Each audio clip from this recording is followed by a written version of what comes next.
Well, good evening and welcome to About the Valley. And tonight we're going to discuss an article on the town meeting warrant, like we did last night. A very important article, and it's about this place right behind us. And that is the Fletcher House. Yeah, the Fletcher House, which is one of the earliest houses that we have standing still, and such a key house because the Industrial Revolution started in this nation with Samuel Slater. It wasn't many years later that we built their first factory, and of course, person responsible largely, Mr. James Fletcher, who built this house in 1770 and had a forge here going. And when the Industrial Revolution started and Slater started his mill and three other mills before him, in 1809, he and Mr. Whiten built the first factory right on the Mumford River here on the upper dam, and 800 spindles eventually on 3 floors, 60 by 40 building. But Mr. Fletcher raised his family here, and he went to fight at the Battle of Saratoga. He was a lieutenant in the military, colonial army under Washington. Yes. And he then came back and held many American, many Northbridge offices within the town, and was a vital part of the growth of Northbridge to what it is today. And this was South Northbridge back then, and eventually named Whitensville in honor of Mr. Whiten. But the tie with Mr. Whiten and Fletcher and Mr. James Fletcher was through Mr. Fletcher's daughter Betsy, who Paul Whiten married, and that was the tie-in between the Fletchers and the Whitens. And so this important building is probably, I consider right now, the most important building within the community historically, and that represents the beginnings of the development of industry here in town. And then the mansions within the community are what show the ultimate end and what the Whitens accomplished with the growth of the community. Well, the White Machine Works, the largest manufacturer of textile machinery in the world at one point. By 1920s, it was the largest. 5,280 workers working 3 shifts, which is amazing for a little town. Yes. It was almost the population of the town. Yes. And you'd see traffic even the days we grew up here in Northbridge. We remember the traffic at 4 o'clock in the afternoon in all directions. Even at 12 o'clock, a lot of them went home for lunch. Yeah. That's because they were correct. close by. Right. When I went to the grammar school, I went home for lunch. Yeah. Walked up through Whiten Park. Yeah. Yeah. And you also had to watch out for the train. Right, Yeah. right, I remember being in high school and watching the train go by. right, The right. first electric automotive, for That's right. industrial use was Yes. bought by the White Yes. Machine Motor, Works. yeah. Yes, they did a lot of firsts. Yeah. But this here is important, and we have a chance to save it, Absolutely. and it's not going to cost any money, as far as extra money, we should say. It's money that's already sitting there in an account for historical purposes. The only thing we have to do is we have to pass it through town meeting. So all we're doing is taking it from the account it's in and putting it into another account so that the Historical Society can spend the money and do the renewal that needs to be done. One's a furnace, right? Right. Yeah. Carol, you can speak more specifically to that, but I think it's important to note that this is really to do a structural and architectural assessment. Right. The state of Massachusetts has also indicated how important this is to the state, not only to our community, because it is an excellent example of a building rich in history that is architecturally, culturally, and historically significant in terms of its age, and really so much of the Well, the other house thing is it's original. it's a pretty simple building too. Yes. At one time, if you look on the old fire maps, there were 2 additions to that. One to the south that went just about all the length of the Gray Barn, and there was another one off to the west. But Kenny was talking about, the father and daughter relationship. James Fletcher didn't want Betsy to marry Paul Whiten because Not that he had any problems with him as a person or his character or anything like that, but his health wasn't the best. Well, to bring that to that, he was 26 and she was 16 Right. at the time, and so, but that was common That in was that common. time Yeah, period. that was very common. But that was the other reason is Mr. Fletcher felt Betsy was a little too young, and she went against his father's wishes and married Paul Whiten. Well, he said, her father said that Paul couldn't support her, and her retort was, I'll support him. Harry, But- back to your question about the building, the Fletcher Yeah. House itself.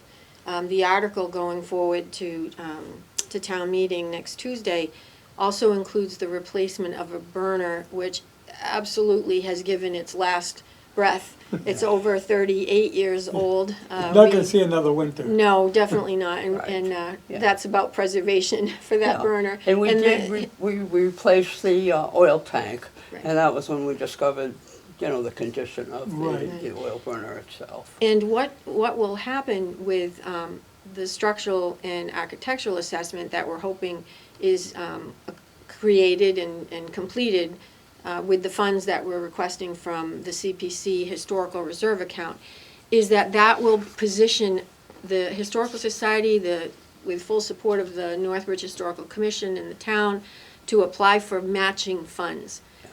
In terms of writing grants to the state, Massachusetts Historical, they require a rich assessment be done so that good money is spent for good Right. reasons. Yeah. And this will give us a sort of a systematic approach as to what needs to be replaced first, but it will allow us to apply for grants. And Northbridge has had tremendous success working with the Mass Historical Commission. Memorial Hall, the town hall, Yes. was renovated using matching grants from the same folks that we'll be applying to for funds for the Fletcher House.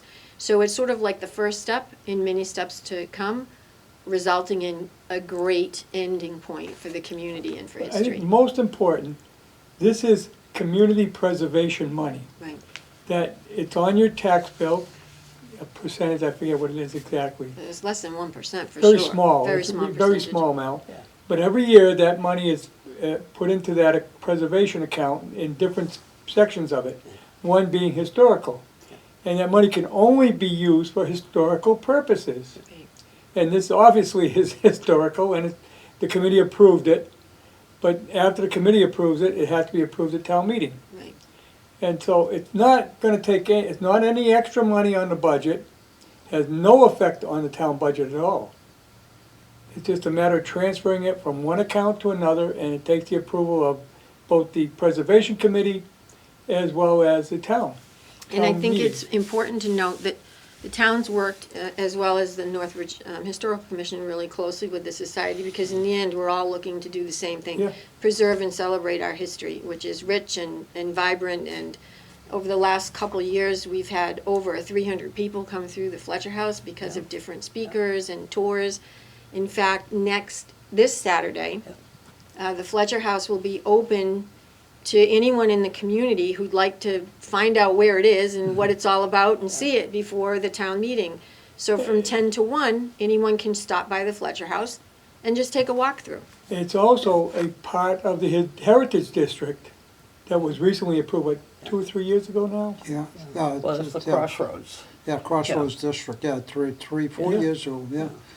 And So it's part of the national park system. Right. We are one segment of the Blackstone Valley National Park.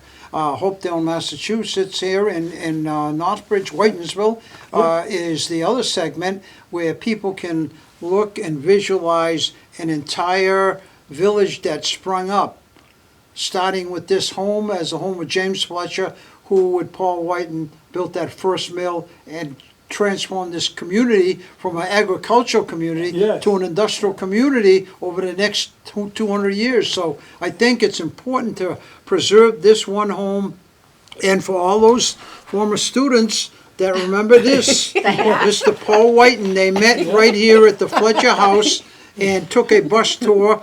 I ask you for your support in support of this article at the town meeting, Article 11.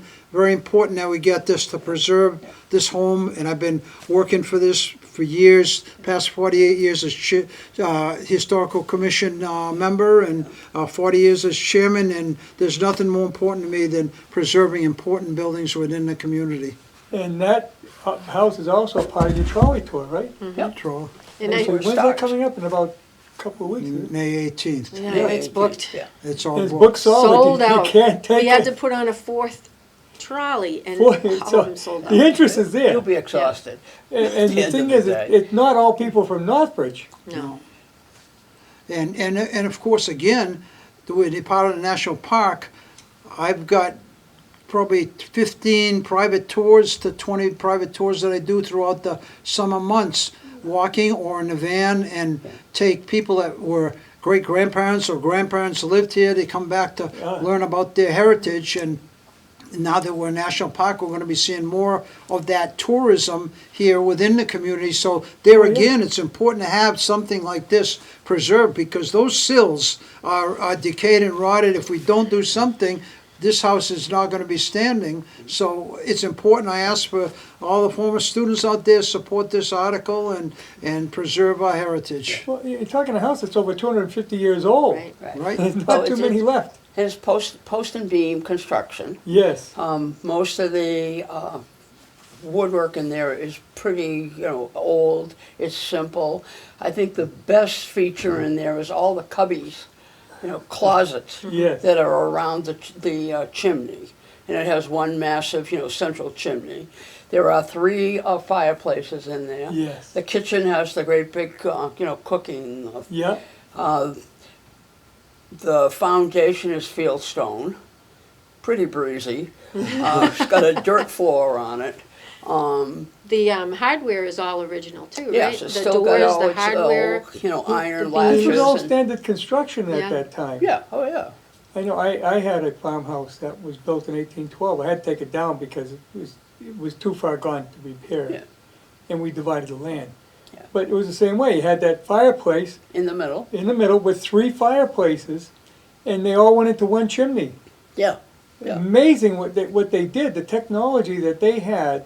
Well, and it was in the center too, to keep the whole Yes, house right, it was warm. to keep the whole house warm, but Yeah. the way they were able to do this, I mean, these were not engineers.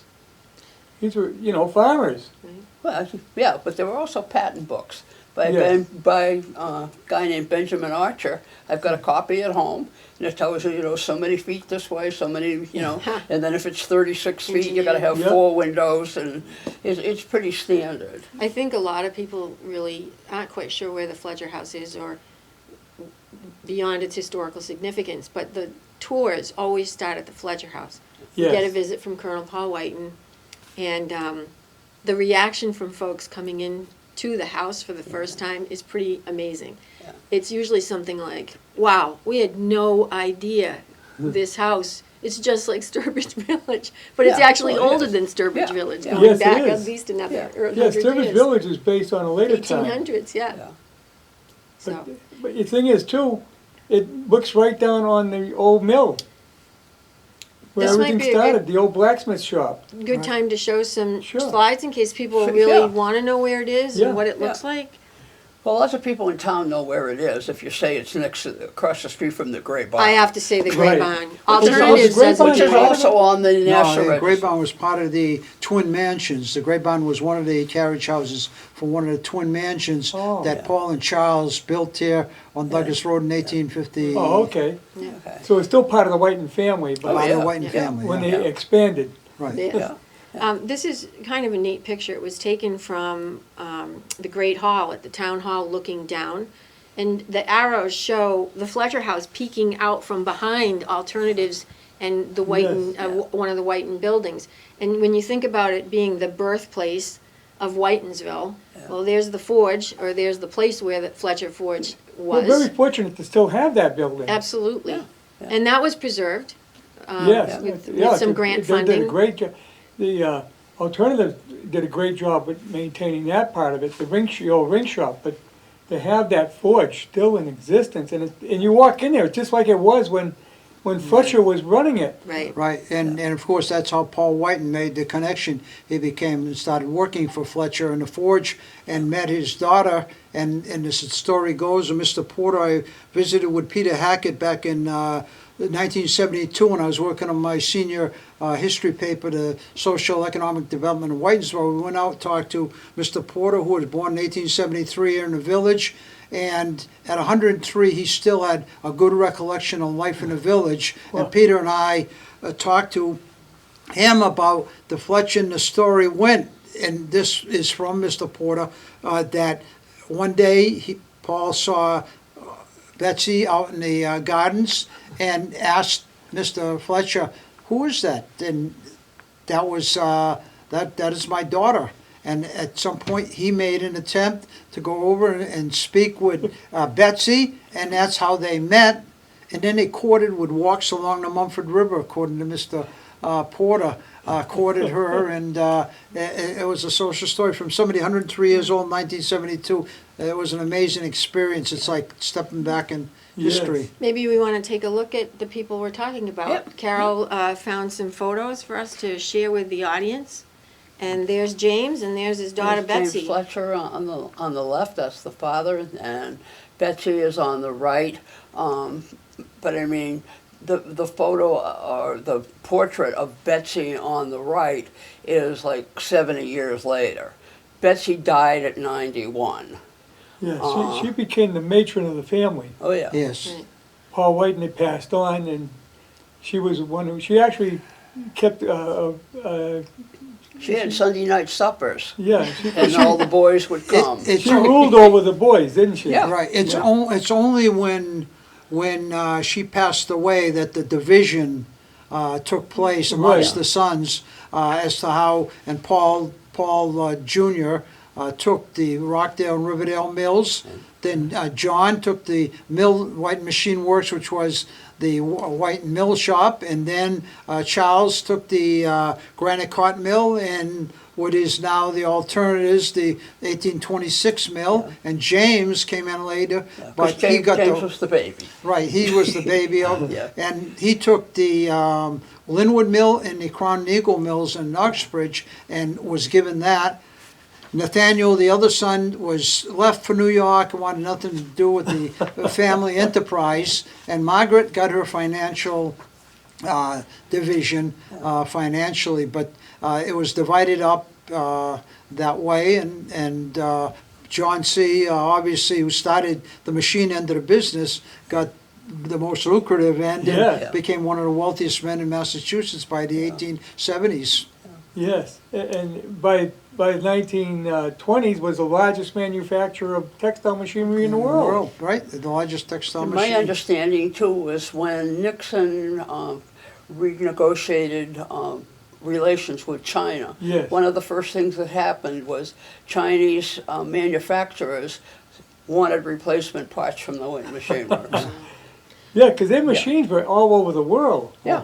That's why the Blue Eagle Inn held, when salesmen came to buy machinery, they stayed at the Blue Eagle Inn, Yeah, yeah. and then were taken to mill over the course of a week, stayed and decided which orders or what machinery they wanted, and before they went back and put in the orders, and then it was shipped. Obviously, by train, but the interesting part, there was no railroad coming through Whitensville, so Right. they had to create the railroad line down Yes. to Linwood to the railroad station to ship all this Yeah, machinery. they built their own railroad. They built Yeah. their own, and the first electric motor hauling, that hauled the machinery down, the Yeah. horses before that, along the Railroad Avenue, which is Linwood Avenue today. But they actually started shipping them by barge on the Blackstone Canal, right? Right, Yeah. right. Yeah. We do have a bird's eye picture of where what the birthplace gave birth to in just a few years. So if we can, that's the family tree that we've been just shaking here with some stories about the Whiten family. So like James Fletcher was married twice, once to Margaret Wood, and Margaret Wood came out of Upton, and her father and James Fletcher, started the original forge. Right. Right. And then after his first wife died, he married a woman called Hannah Crosby, and she was a part of the Spring family, and that was one of the first families in town that had slaves. Oh, wow. Yes, a lot of people don't realize there were slaves up here. Yeah, Yeah, not a lot. Yeah, well, no, I don't know Yeah. a lot, but, Yeah, yeah. No, it don't, but, well, it was a woman slave that in western Mass who went to court to a friend of hers who was a lawyer, and they showed the Massachusetts Constitution doesn't allow for it, and that's what changed it in Massachusetts, and first, you know, all the New England states. Right, I just read about that Yeah. the other day. yeah. This is, the little box shows where the Fletcher house is located in this picture. And that little house, if you think about who was born in it, and Yeah. what they did, gave rise to everything else that's around it within about 50-year, 100-year time frame. Yeah. So that little box shows the original house that we're talking about, and that will come before the voters at town meeting to preserve. And all of that activity began in that box. And there's Well, a they survey. actually took the center of the town and moved it from North Senate down into Waynesville Right, because that of, moved down the hill. because of where they were. Yeah. Well, see, that's where the conflict came in, but many people don't know that 1872, the town hall date, but it wasn't built until 1775, and I just found that out in the past 10 years. They donated the funds for the town hall as a 100th anniversary gift. Oh, Yeah. But they didn't start the building of it but they wanted to donate in 1872 as the gift, but they didn't start building till 1873, essentially, I found out, and it wasn't completed till 1875. Then they took just about not quite a year to have a vote, because Northbridge Center people didn't want to change the seat of power Right. from up there to down here. So it was rejected the first time. Finally, with the support of mill workers, they were able to bring the seat of power down to Whitensville. yeah, because actually the town hall was up there That's right. Right. where the water tower is. Yeah. We get a phone call here. Go ahead, caller, you're on. Good evening. I'd like to thank Ken and the group there for all the efforts on the Historical Society. And I believe, my confidence level is high that the registered voters at the town meeting will approve this. But I just have a couple of quick questions. The $50,000 for the architectural and structural assessment, have you already got was that an estimate from somebody, or that just a good faith estimate for right now? So I can address that if you'd like. That's a great question, and thank you for your vote of confidence. We're glad to hear that the confidence is high for the article passing. With respect to that amount, we did our research. That number came to us from the Community Preservation Commission in Sandwich, who has similar historical homes, maybe even a little bit younger than ours, going back to the 1600s. And they actually completed a similar type of process that we're about to engage in. That amount is a vote, to not exceed. We feel very comfortable that we're well within the range. If we do not fully expend the amount that is voted next Tuesday, it will go back into the historical reserve account. What we didn't want to have happen is to go through this process and then be in the middle of the request for proposal process and find that we needed to go before the voters again.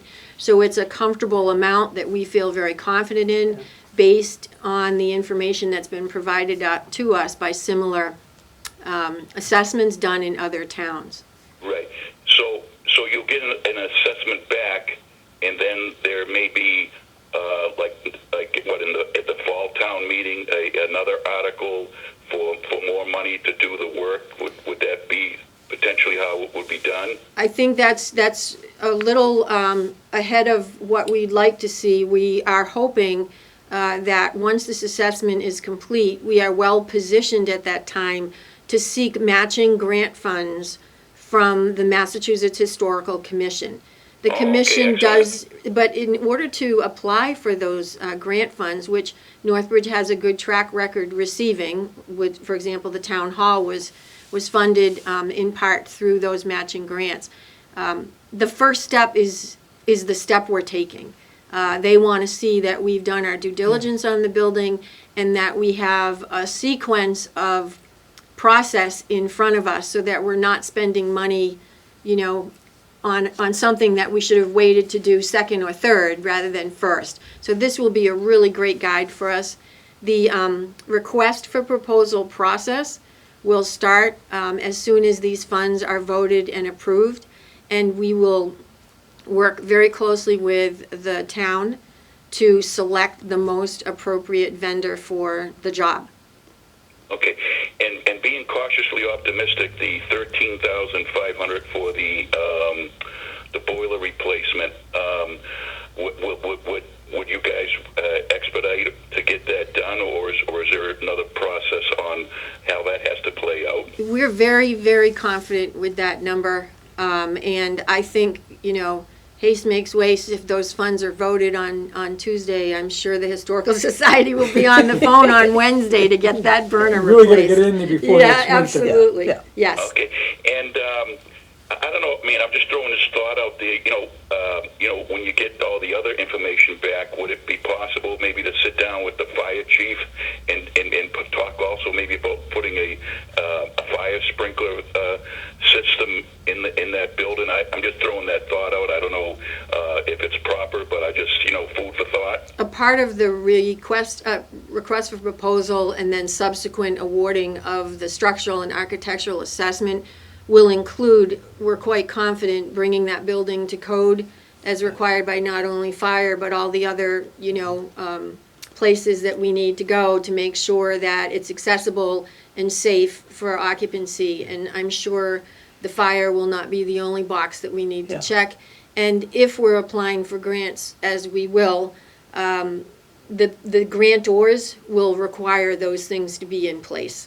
I mean, And as I also say, the another thought Historical would be is, Society maybe does have could facilitate a meeting hardwired with, smoke alarms Representative now. Meridian and Senator Ryan Fatman. I mean, I'm just throwing that thought out, but you may have already thought of it, but I just wanted to throw that out. Well, it's interesting that you mentioned that, because just a few weeks ago, Senator Fatman was in the town hall and noticed the historical walking map on the wall and said, gee, I'd like to get some of those for my office. So we dropped off a number of our historical walking tour maps, which Ken is very much instrumental in making happen, to Senator Fatman's office. So I'm sure they'll be excited about this, as well as an opportunity to preserve our history. Excellent. And Harry, the Glenn and the CPA, they have all the money for this, no problem? Oh, yeah, we can't appropriate what isn't in the fund. Okay, because aren't we paying something for the Castle Hill property still? That's a separate fund. Oh, okay, so that won't be impacting? No. Oh, No, okay, that's excellent news, okay. No. In fact, we make yearly payments on capital, on the Castle Hill. Okay. You But wouldn't that's know based offhand on what we the collect. unallocated fund balances in the CPA, would you? Yeah, there's I believe it's 5 categories, and you have to appropriate an equal amount to each category every year. Mm-hmm. And Okay. that builds up over time, Yeah. and so the money is there. Better to have it being used in a good way than just have it sit there. Right. So refresh my memory. What does it go? It goes into recreation, historical, and housing. Housing, Open space, open space. historical Okay. preservation, parks and rec. All right. Well. Thank you very much for entertaining my questions. And like I said, I'm pretty sure my confidence level is high. But you never know about town meeting. But I definitely feel that the people will support it, the registered voters, and I want to thank you all for all your excellent efforts and Ken, what you've done all over through your tenure and years here, and your efforts have not gone unnoticed. All of I have a you. question for you, Barry. Go ahead. Barry, have you ever gone through the Fletcher house?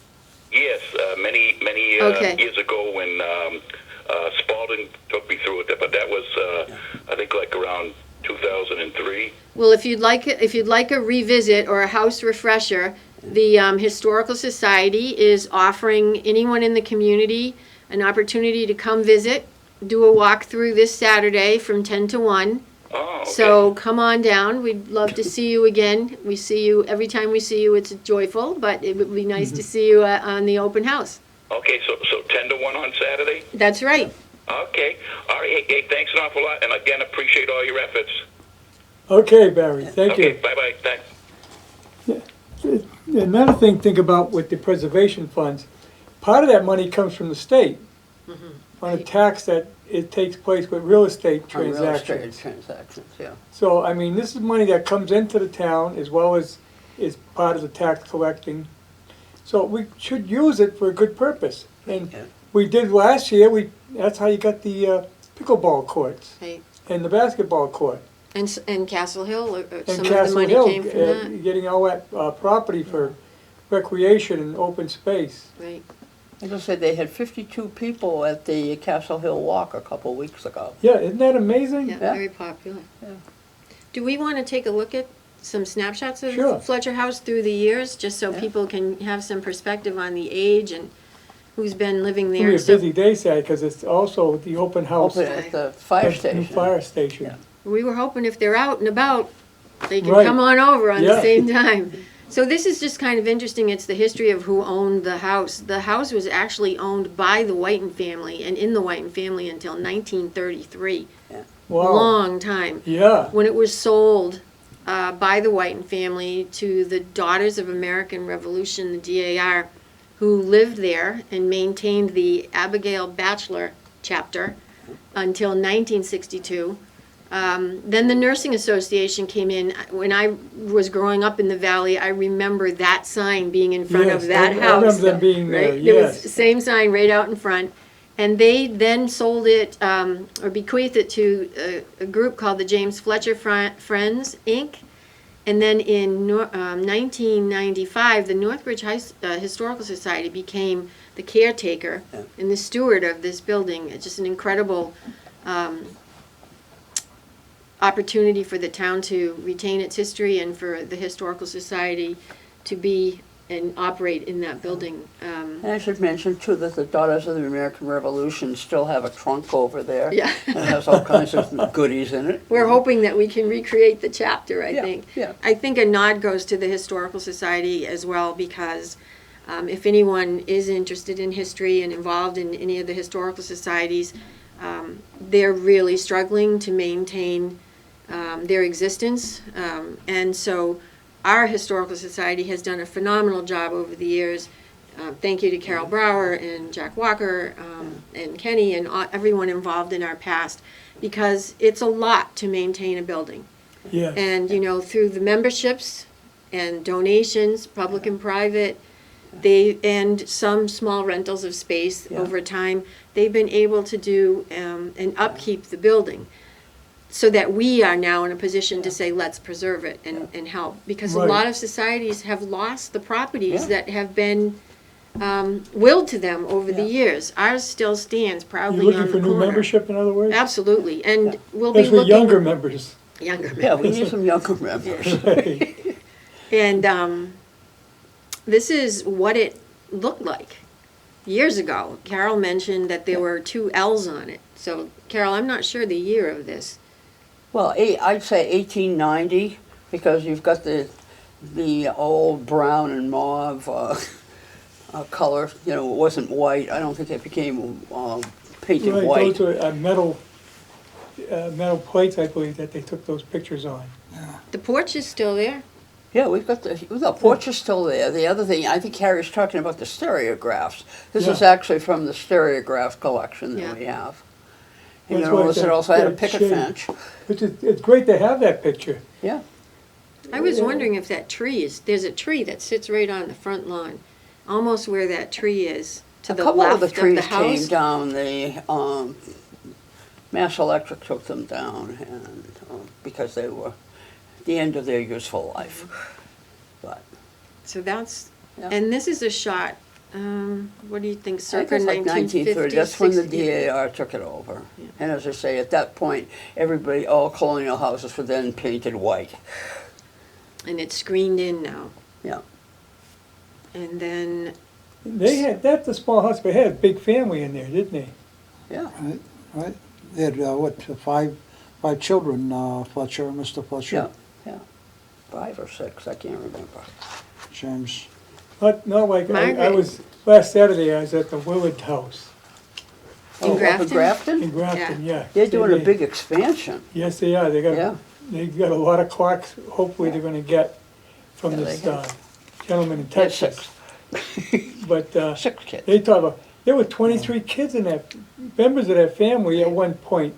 Yeah, But what happened is, the older ones would move out, so it was room for the younger ones. yeah. But, I mean, they had big families back then, but There was no birth control. it was, and not only that, a lot of infants didn't make it to Right. 5 and 6 years old even. Yeah, So you had a lot of children yeah, to see which ones would make it. yeah. Right. I should say James and Betsy had 6 children, but none of them died in infancy. Oh, Okay. that's great. Boy, that's unusual for that Well, time period. one of his sons, on Fletcher Street, you see further down the large gray home there. Yeah, That's Samuel. Yeah, Samuel Fletcher's home. Yeah, yeah. That was his homestead. Yeah. And obviously, the Fletchers at that time were quite wealthy because they were part of that first mill, and there was money coming in from that, and he was able to build that. Mm-hmm. That's a pretty lofty home for 1830. Harry, that's Betsy's sister, Sarah, was the one who left the money to start the Whitensville Social Library. Yes, that's right. So, yeah. That was a donation to get going for the town. That's why it's called the social library. Yeah, because it was a subscription library, you had to Right. pay. Yeah. Until it got turned over to the That town was in by Chapel Arthur. Hall. That was upstairs Yep. in Chapel Hall. Yeah, and then it moved over to Town Hall. Memorial Hall. Yeah. Yeah, And I then think the it's- Whitens actually built the current library we got today. Yeah. yeah. Arthur Fletcher And and the community his brother center. Edward. Yeah. And wasn't the community center also built by the Yeah. Whiten For his family? granddaughters. Yeah, the daughters, Yeah. as Four a memorial granddaughters. to Yeah. Marston Whiten, right? Yeah, Yeah, yeah, George George Marston Marston. Whiten's granddaughters. Yeah. Now, actually, you've gotten a picture from Frank Strom where George Marston is smiling. Right. Yeah. Well, like I say, it was paternalism at its best. Yeah. You know, these were the Right. years paternalism existed and both sides were happy. The Yeah. workers were happy, the management was happy, and it was a big happy-go-lucky society. And, you know, there's a little dissatisfaction, but for the most part, they stuck right up for the Whites and liked their work ethics. And you know, most of them said, work hard, and they didn't care what religion, but they wanted you to have moral values and preach. Betsy Right. in particular preached Yeah. being to some religion, and didn't Yeah. make them congregations like the Whitens were. No, you didn't have to join their church, but you had to be a decent citizen. Right, right. Well, we had more churches per capita than any town in Massachusetts. They actually, There were 11 they helped to build the churches. They Yeah. have donations to Donated the the churches, land, yeah. yeah. 11 churches, I think it is, that we had in the town at one point for a small community. Right. That was, you know, Episcopal, Methodist, Congregational, Catholic, 2 Catholic churches, Yeah. 2 As Congregational. they brought in the ethnic groups, Yeah. they took care of them with their religion. Right, right. I know the stone house here, right next to the park, sits up on the hill. Yeah, That was built by the Whitens as the first Catholic church in Rockdale, Yeah, before they built the big one up on the hill. right. I think one of the things that's important for folks who are thinking about the Article 11, to know is that in order to obtain funding from CPC, there has to be some guarantee that the money is being provided for a structure that will remain.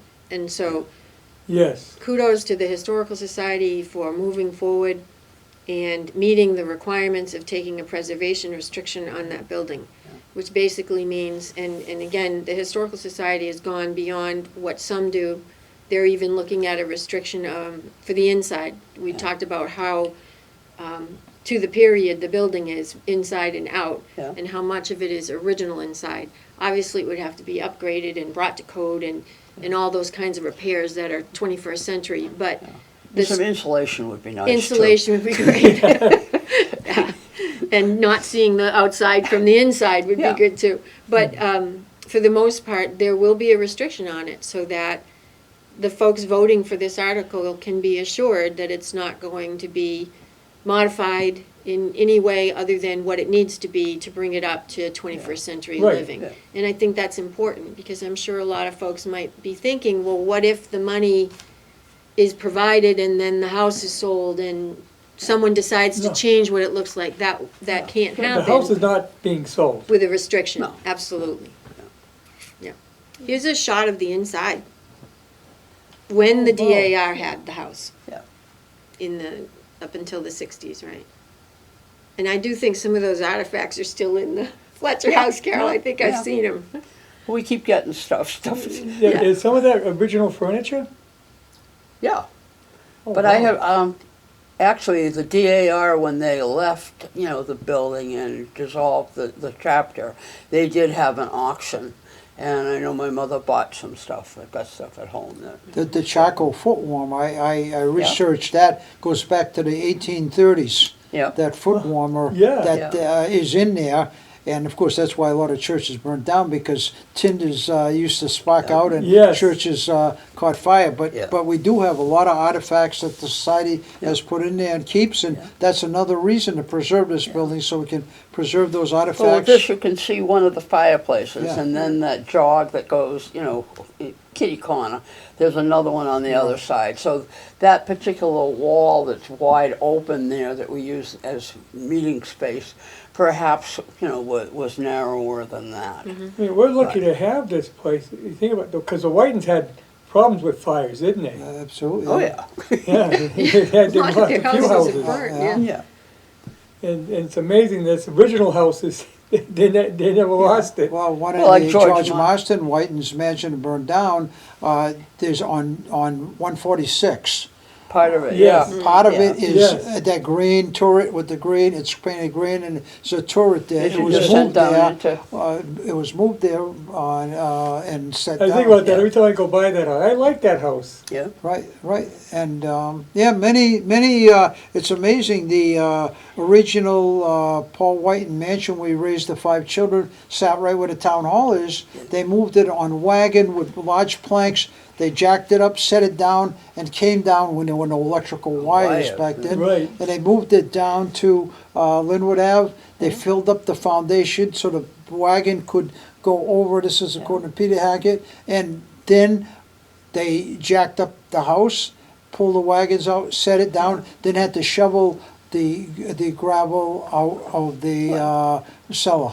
And John Crane Whiten's house is now the Whitensville Retirement Home up Yeah. on Chestnut Yes. Street, They too. would move Yeah. homes, I know, it's amazing what they did. Yeah. Right, I mean, the infrastructure that they brought to town in their time is just unbelievable. yeah. Oh, that's why we live in a national park. Well, Yeah. Harry probably remembers when they moved Muriel Barry's house, which was a Yes. house right near Friendly's Plaza. Yep. But then they had to remove all the electrical wires going across. Yeah. And on a large truck, they moved it down to, right, Riverdale, right 122. there, Riverdale, 122. yeah. Across the street from Barbara Leonard. Yeah, I Yeah, remember that was a big event. Yeah. right, everybody's, they had to cut all the wires as the wagon came forward. You had the electrical company unconnecting the wires and then connecting them back up It after. actually took all day. That took all day. I'm surprised it only took one day.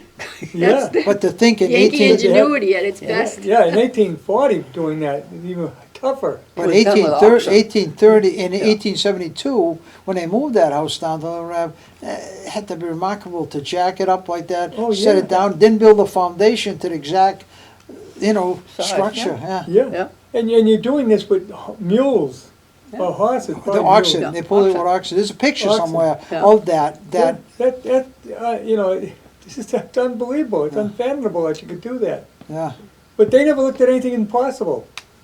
no. I mean, they built dams, waterways, all kinds of stuff, and nothing Yeah. was thought. Look at the beautiful wall they built going up the castle. Yeah, Right, still standing, All by hand. beautiful. right. Yeah. No Well, heavy duty that was the machinery. 1873 Depression, Yes. when White Machine Works, all the workers were given 3 days of work, building that wall and bringing, hauling stones and clearing the land, and they brought it all up there so Yeah. that they could have married families, men, would Right. give them 3 days of work, doing that in 1870s Depression. My Uncle Al said that this is his first job. I mean, he worked in the Yeah. foundry, he worked in the white machinery for 63 years. But his first job was carrying dynamite up to Castle Hill. It took a lot of dynamite to dislodge that granite, oh my Yeah. goodness. That's about the time dynamite first came into existence. Yeah. I wonder how much of it backfired when they were lighting it off, when if it Well, was new I'm like sure there were that. mistakes made because it was new, it was something altogether new to them. Yeah, but that's, see, the paternalism, they're part of the Whitens. Even during the hottest of depressions, they kept married men that had families working 3 days a week and getting pay, and they, like young men, were sent to CCC camp, or encouraged to go to CCC camps to Yes. work. Whereas the married men that had families were given work within the mills or building something, or that's why in the 1870 depression, John C. Whiten's mansion was built. You had 1876, by the 1870s, the town hall was built. They were hauling bricks, stone for the foundations, and kept busy. And a lot of these were local quarries. Right. Right, Blanchard's over Yeah. by, in back of Uxbridge. Raleigh's Pond. Yes. Yeah. Well, and down Plumbers too. Yeah, down Plymouth Yeah. Quarry, Yeah. and then in Shiny Rocks. Yeah. Yep. Well, actually, there's one right on Highland Street. Right, the two, yeah. That's why Rockdale became Rockdale, because when they decided to rename it From Holbrook. Holbrook's, Yeah. right. Somebody Uh, called me on the phone and asked me about that. And That was yeah, me. that was Lower Holbrook, Upper Holbrook was Holbrook's. Rockdale, and Lower Holbrook was Riverdale. Riverdale. And then they renamed it Rockdale, the little village by the river, because it never grew that big, because that mill never had more than 140 workers at any Right. one time, even at its height, in the Riverdale mill. Whereas the Rockdale mills, they expanded, and you had some 370 workers at. You can at see the expansion. It started out in granite and then the it turned granite, to went to the brick. brick, yeah. The original home. So, yeah, the paternalism was, there was all kind of social events. There was social groups that Yeah. the Whitens encouraged, and so it was a happy village. And you talk to anybody that lived in a village, Mr. Porter told me, he said it was a happy village. Nobody really complained. Well, either that or because they left. There was they plowed the That's their streets, they did everything, paid. I remember when the Whitens left, and the taxes went up because the town hall had to now be heated by the town. People Right. taxed, but why are we paying all this 1970s. tax money? Well, you had your choice: paternalism or paternalism or unionism, and they chose unionism, and that's the Whitens. Of course, people don't realize, they think because of the unions, but electricity was cheaper in Spartanburg, South Carolina. The labor was cheaper Right. down there. No heating costs. No Yeah. union. Right. And so Right. they moved down to Spartanburg, and it wasn't many years ago, were you there, when from that mill in Spartanburg, the new owners found a large chest of all kind of items. It was brought up to alternatives here, and I think they're still on display, or they've got it there, all kind of from the Whiten Industries, all kind of artifacts that were there, and we opened it up, and they brought the bell back. That's when they brought the okay. bell back from Sturbridge Village. Yeah. Peter Hackett and I were there when they took it away, and Peter wasn't here when they brought it back, but I went down and saw it. So that was, to me, a meaningful thing, because we're so sad seeing that belt from the alternatives, from the old brick mill leave, and then when we became the national park, the bell was brought back. The same bell that rang in 1826 when the Whoa. workers brought them into work, Yep. and it's still there to ring. The cupola. So that's the essence of how important our history is. To Yeah, the well, smallest details. they actually made all their own nuts and bolts and tools, and they made the tools and nuts and bolts a little bit off from the normal size, so that you couldn't use them anywhere else but on their machinery. And my father had some. He worked in a shop for, All right. Everybody's got Yeah. some. Yeah. and Yeah. I actually donated them to the Slater Museum. Okay. They say White Machine Works on, but if you try it on a 5/8 bolt, they won't. But if it's a little bit bigger than 5/8, Yeah. and that's what they did, so that they can't steal the tools because they can't use them anywhere else. Right. Yeah. I wasn't even aware of that. I didn't know. Oh yeah. In fact, my uncle Al Turgeon worked for the shop. He went around all over the place, repairing the machines or assembling them. After they sold them, they would send their crew in to assemble them. Yeah. And they'd leave the tools behind, because that's the only thing that's gonna fit that machine. They were experts at aftermarket selling. Yeah. They're the corner on the They were market. very bright on what they did. Well, look, Yeah. 80% of the real estate by the 1920s was white-owned real estate in the community. Yes. Company houses and the mills and stores, many of them were white and owned, and 80% approximately is what's estimated that they owned at one point by 1920s. And then, of course, in the 1950s, you and I and Carol Yeah. remember they had them. And employees had the first dibs to buy. They had a set price, and Yep. you had the first dibs to buy a home. And they weren't bad prices. No, they were right. I've got all the pricing. I got all of the New Village when that was being sold. The prices of B Street apartments. I've got which I'll turn over. The to. library's got one big laminated poster too for the Paul Whiten buildings over here in Rockdale. Right, Rockdale. Yep. Well, this field here, where this building is, came about because of Paul White, and they had a baseball team, Yep. and they had a stadium out there. I have some limited pictures. It shows, a group in front of the stadium, but not the whole stadium. But I remember the The stadium. speakers box up there. Yes. Down in that corner, away from the building here, over that end. Yep. And I got a picture of the whole team from 1930s. It was the Whiten team in Rockdale. They're all Yeah. out there, and it had a speakers box and everything. There was a big bleachers Right. there, and And so when they went out of business, they formed a group, a nonprofit called the Rockdale Village Foundation, which I'm a part of today. And we own the field, we own the Legion Hall, this building here, but Legion has a 99-year lease. okay. So I don't think I'll be around to see the end of it, because it goes to 2055. And I'd be well over 100.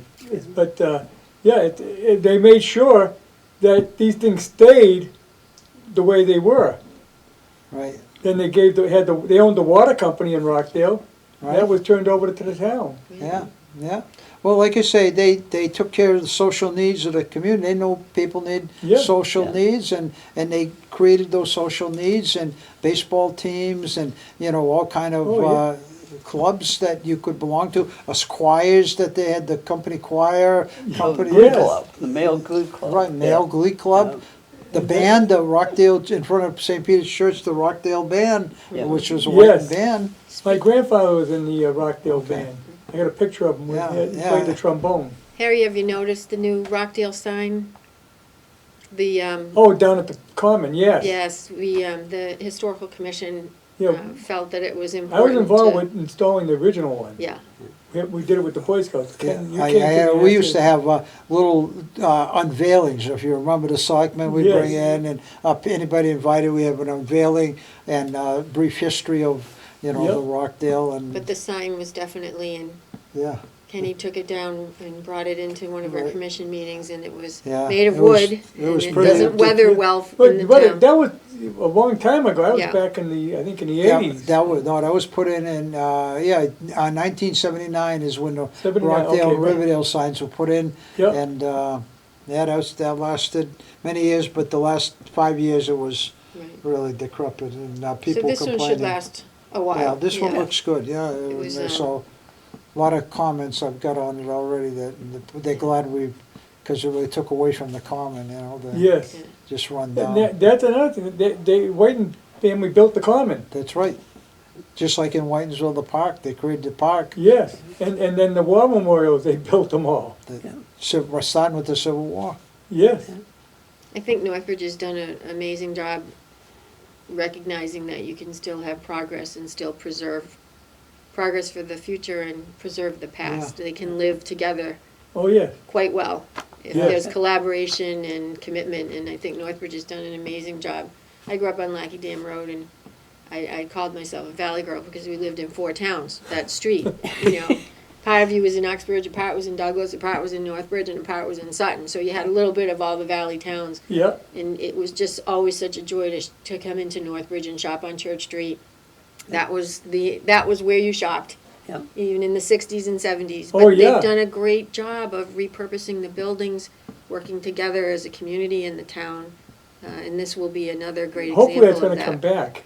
And Yeah. adding that apartment house where the primary school was, or is right now, will be a big help because that's gonna connect right to the downtown. I think from a historical standpoint, we're really looking at the preservation of the last Whiten mansion on that property as well. The, you know, Yes, the Fletcher yes. Whiten home, And which is that could be beautiful. incorporated, because the town still owns it. That's Yes, not gonna be part of the Yes. sale. Oh. So that town would own it, they could rent it out and keep it, maintain it like it is. Yeah, But that, even if they don't rent it, it could be made into a museum. right. And Yes, absolutely. if they put a restriction on it, then we're eligible for potential grant funds Right. to improve and bring that building back up to And its that's a grandeur. beautiful place. Beautiful oh, it building. is, the gorgeous, the woodwork in there is Oh, just. unbelievable. It's still there after all these years and Yes. hasn't been really The destroyed. fireplaces, oh my. That's like with the 1890s mansion up there, the Chester LaSalle mansion, the wood, that bottom floor. Oh, I know. The woodwork and the fireplace, the Beautiful. lighting, the windows, it was Yeah. just. Well, even in the library too. Yeah. The woodwork in Yeah. there too. Oh, Yes. redwood. You gotta wrap it up. We just have two quick last slides, Yes. if I can just show these. Make it Just really for- quick. Just for perspective, the arrows show you where this is from the front lawn of the Fletcher house. It's like the gateway to downtown Whitensville. Sits slightly on a hill, so just for perspective, that's the Fletcher Forge on the left, the cotton mill you can see from the front lawn of the Fletcher house. If you're trying to get some sense of what it might look like today, this is what we're going to be working with moving forward to preserve that, bringing it back to its former glory and grandeur. And if you are looking for more historical opportunities to learn more about the town, our open house is Saturday, the Historical Societies. We have town meeting on the 7th. We have a guest speaker on the 6th and another walking tour on the 22nd of the Historical District by none other than Captain Colonel Paul Ken Warchol. But you can see us on Facebook or call the Northbridge Historical Okay, we gotta Commission. go, we're gonna give you a shot by the Thank you. computer. Thank you for coming in. Go to the town meeting. Town meeting Tuesday night, 7 o'clock at the high school, Yes. not at the middle school, at the high school. Vote yes on Article 11. Yes. Yes. Actually, vote yes right through because they're all good articles. Believe me, I went over them. Thank you.